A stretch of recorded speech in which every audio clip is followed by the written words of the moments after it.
मैंने एक महिला से पूछा कि मंदिरों में इतनी बुराइयां क्यों करती हो? बोले इससे अच्छा स्थान मिलेगा कौन सा? लोग धार्मिक भी समझते हैं और अपना काम भी हो जाता है। याद रखिए, मान्यवर मंदिरों को अपवित्र मत करिए। विचार करना है, ये स्वाध्याय के नाम पे, ये पूजा पाठ के नाम पे, ये परंपराओं के नाम पे समाज में जो जहर घोला जाता है, ध्यान रखना, सोचना है आपको, विचार करना है।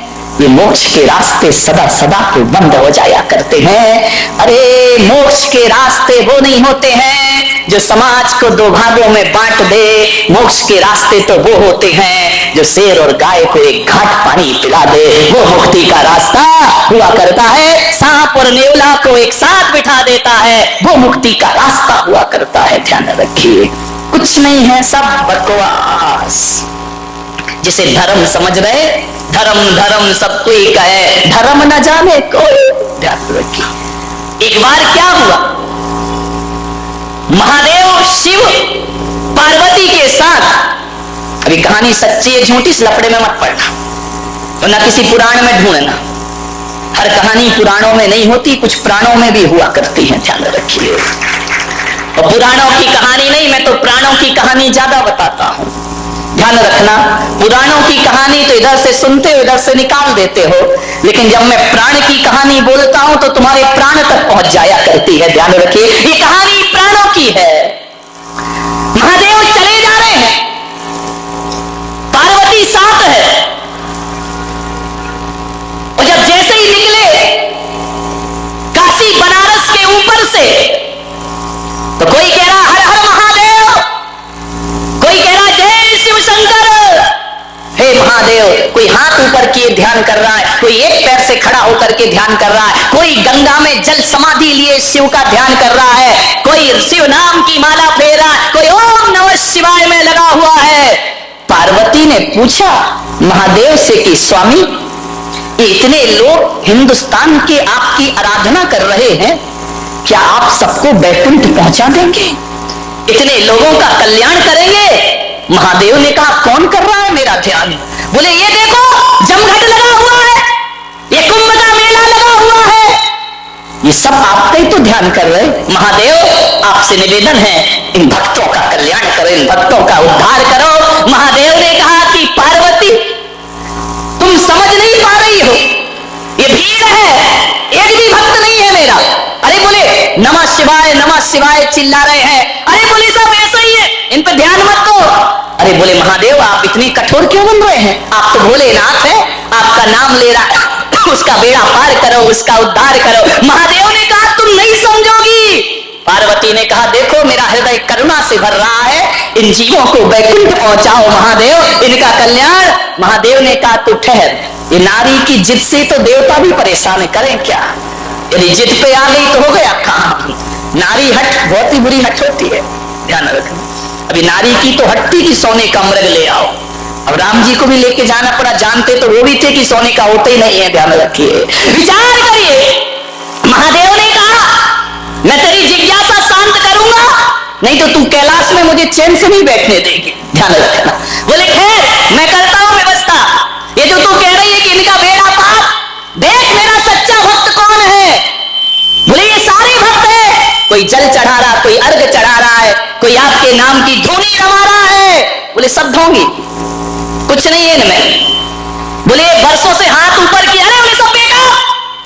बोले नहीं महादेव, एकदम से इनकी तपस्या को मत ठुकराओ। महादेव ने कहा ठहरो, तू यहीं खड़ी रह, मैं बताता हूं कौन कौन वैकुंठ जाएगा। महादेव ने एक कोढ़ी का रूप बनाया, कुष्ठ गलित, दुर्गंध आ रही है शरीर से, और गंगा किनारे काशी में एक सीढ़ी पर जाकर बैठ गए, कोढ़ी बन करके। बड़े बड़े पंडित आए, बड़े बड़े साधु संत आए। उसने कहा हे भाई मुझे गंगा स्नान करा दो, मेरा गंगा में नमन करा दो, मेरा कुष्ठ दूर हो जाएगा, मेरे पाप दूर हो जाएंगे। जो निकला छी छी दूर, कौन छुएगा तुझे? तुझे तो कुष्ठ रोग हुआ, तेरी देह गल रही है। सब मुंह बना करके निकल गए, नमः शिवाय नमः शिवाय। कोई डमरू बजा रहा, कोई ढपली बजा रहा। महादेव ने गौरा से कहा कि देख रही हो ये मेरे भक्त एक भी मुझे गंगा में स्नान नहीं करा रहा है। जिससे कहा वही मुंह फेर के चला गया। चले गए, महंत चले गए, किसी ने हाथ नहीं लगाया कि महादेव को कोई इस बूढ़े को गंगा में स्नान करा दे। जब पूरा दिन बीत गया, एक गरीब निकला। उस गरीब के उस कुश्ती ने, उस कोढ़ी ने पैर पकड़ लिए, मुझे गंगा स्नान कराओ। बोले अरे तुम मेरे पैर क्यों पकड़ते हो, तुम्हें गंगा स्नान मैं कराऊंगा। उसने उठाया, जिसकी मवाद गिर रही हो कोढ़ से, उसने उठाया, चलो मैं तुम्हें गंगा स्नान कराता हूं। वह ले गया, गंगा में स्नान कराया। कहानी कहती है कि जैसे ही स्नान कराया, महादेव अपने रूप में प्रकट हो गए और उन्होंने कहा, देखो गौरा पार्वती, सच्चा बैकुंठ जाने का अधिकारी ये है, वो मेरे नाम की माला जपने वाले बैकुंठ जाने के अधिकारी नहीं हो सकते हैं। मान्यवर ध्यान रखिए, इंसान से नफरत, भगवान से प्रेम। ध्यान रख, दुनिया से भागे फिरते हो, भगवान को तुम क्या पाओगे। ध्यान रखिए मान्यवर, सोचना है आपको, मनुष्य से इतनी गहरी नफरत है आपको।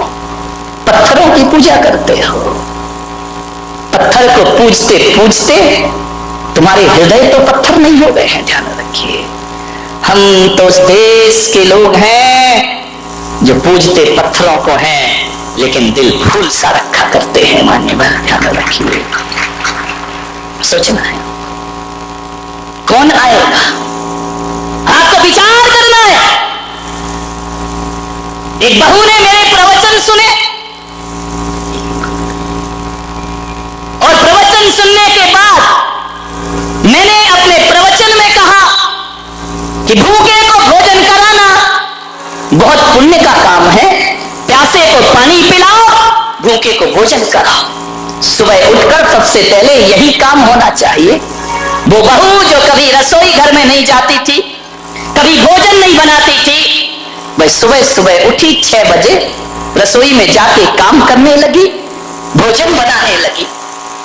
भोजन बनाने के बाद उसने परिवार के सभी लोगों से कहा कि आप भोजन करिए, आप भोजन करिए। लोगों ने कहा, आज तुझे क्या हो गया है, रोज तो सास कराती थी, रोज जेठानी बनाती थी, आज तुझे क्या हो गया।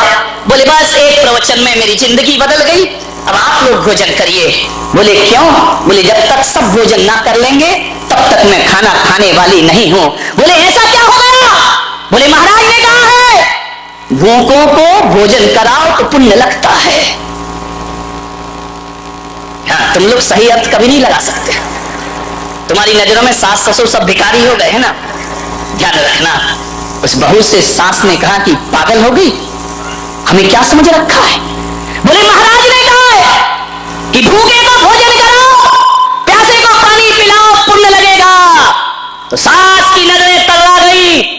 उसने कहा तूने हमें क्या समझ रखा है, हम कोई भिखमंगे हैं। उसने कहा नहीं मां, तुम तो मेरी मां हो, जगत जननी जगदम्बा हो, लेकिन मैं आपसे इतना निवेदन करती हूं कि उस प्रवचन का अर्थ मैंने यही लगाया कि ये जरूरी नहीं है कि दरवाजे पे भिखारी खड़ा हो उसे खिलाना पुण्य है। मेरी मां, तुम रात में अन्न जल का त्याग करके सोती हो, आप भी रात भर से भूखी हो, भिखारी को भोजन बाद में मिलेगा, पहले मेरी घर की देवी को भोजन प्राप्त होगा, पहले घर की देवी को मैं भोजन दूंगी, तब मुझे हकीकत में पुण्य का लाभ। ध्यान रखिए, पड़ोसियों को देने से पुण्य लगता है क्या, अकेले भिखारी को देने से। घर में लोग भी तो भूखे होते हैं ना। मेरे भाई, आप विचार करना है, पुण्य कमाने के कई तरीके हुआ करते हैं। उस दिन से उस बहू ने संकल्प कर लिया कि नहीं, अब सबसे मैं लास्ट में भोजन करूंगी। तो बोले तू आखिरी में भोजन क्यों करती है। बोले जैसे देवता को चढ़ाने के बाद प्रसाद लिया जाता है, पूरा परिवार भोजन करे, मैं परिवार की पुजारिन हूं, सबसे आखिरी में प्रसाद ग्रहण करती हूँ। यही मेरे जीवन का एक आदर्श हुआ करता है। घरों को आदर्श बनाओ, घरों को उजाड़ो मत, घरों को बर्बाद मत करो, जिंदगी को स्वर्ग बनाने का प्रयास करें। एक लड़का था गरीब, बहुत गरीब, उसकी एक विधवा मां थी, बड़ी दुखी थी। उसने कहा मैंने तो अपना विधवापना गुजार दिया, मेरे ना पति है, एक इकलौता लड़का है। उसने कहा मैं करूं क्या, मेरे बाद इस लड़के का क्या होगा। न मैं इसे पढ़ा पाई, न मैं इसे लिखा पाई। मेरे पास इतना पैसा ही नहीं था। एक झोपड़ी में रहती थी गांव के बाहर। उस बुढ़िया को पता चला कि जंगल में कोई पहुंचे हुए संत पधारे हैं। उसने बच्चे से कहा कि बेटा एक काम कर, बहुत पहुंचे हुए संत जंगल में आए हैं, जा उनसे कुछ पूछा। उसने कहा मां, संत क्या करेंगे, हमारे बुरे दिन हैं, संत क्या कर सकते हैं। बोले बेटा संत कुछ ना करे, वो हमें कुछ नहीं देंगे, लेकिन मेरी आत्मा बोल रही है कि संत के पास जरूर जाओ, वो तुम्हें कुछ दे या ना दे, लेकिन तुमसे कुछ लेने वाले भी नहीं है। जाओ संत के पास, जाने में फायदा हो या ना हो, लेकिन एक बात मान लेना बारामती वालों, संतों के पास जाने से नुकसान कुछ नहीं हुआ करता है, फायदा हो या ना हो ध्यान रखिए, कोई नुकसान नहीं होगा। जाओ बेटा, कुछ मत मांगना, बस मेरा एक प्रश्न पूछ लेना। बच्चे ने कहा मां क्यों परेशान होती है, मैं खुश हूं ना गरीबी में। बोले बस बेटा जाकर इतना पूछ ले, मेरा कहना मान ले, बहुत बड़े संत है, जाकर इतना पूछना। देख मैं तुझे पढ़ा नहीं पाई, लिखा नहीं पाई, लेकिन तुझे संस्कार जरूर दे रही हूं। जाकर के इतना पूछना, संत से ये मत कहना कि हमारी गरीबी मिटा दो, बस इतना सा प्रश्न कर लेना कि संत जी हमारे बुरे दिन दूर होंगे या नहीं होंगे, कब होंगे हमारे बुरे दिन दूर। बच्चे ने कहा मां तू परेशान मत हो। बोले बेटा तू जा, मेरी आज्ञा मान। क्या करता, मां का आदेश, चला गया संत से प्रश्न पूछने। बड़ी दूर जाना था, गरीब के घर ना गाड़ी होती, ना मोटर होती, ना कार होती है, पैदल ही चला जा रहा है।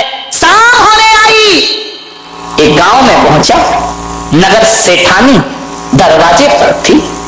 जाकर के उस बच्चे ने कहा कि मां रात हो रही है, मुझे जाना दूर है, तुम्हारे घर में मुझे सहारा मिलेगा, एक रात सोने का अवसर दे दो, कहीं भी मुझे सुला दो, जहां गाय बनती हो वहां मुझे सुला दो, बस एक रात सहारा दे दो। उस सेठानी को थोड़ी दया आई, उसने कहा बच्चे आओ रात सो जाओ। वो पुराना जमाना था, आज तो रिश्तेदार को भी सुलाना खतरे से खाली नहीं है मेरे भाई, ना जाने क्या उठा के ले जाए।